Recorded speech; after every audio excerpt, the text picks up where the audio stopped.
Mankad railway station থেকে কম বেশি 2.5 kilometre দূরেই বাড়ি বা বাগানবাড়ি করার জন্য দারুণ উপযুক্ত ও সস্তা দামের শালি জমি এটি। মানকড় কোটা রোডের পাশেই এই জমিটি। এখানে পেয়ে যাচ্ছেন 16 ফুট পিচ রাস্তা। জমি থেকে কিছুটা দূরেই রয়েছে বাড়ি এবং ইলেকট্রিক। এই জমি থেকে কম বেশি 2.5 কিলোমিটার দূরেই পাবেন পেট্রোল পাম্প।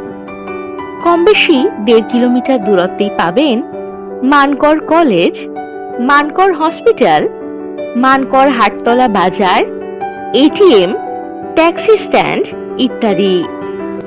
আর একেবারে হাতের নাগালেই পাবেন বাজার, বাস স্টপেজ, স্কুল ইত্যাদি। এই জমির মোট পরিমাণ কম বেশি 30 কাঠা। তবে আর দেরি না করে আজই যোগাযোগ করুন। এটি হতে পারে আপনার পছন্দের প্লট।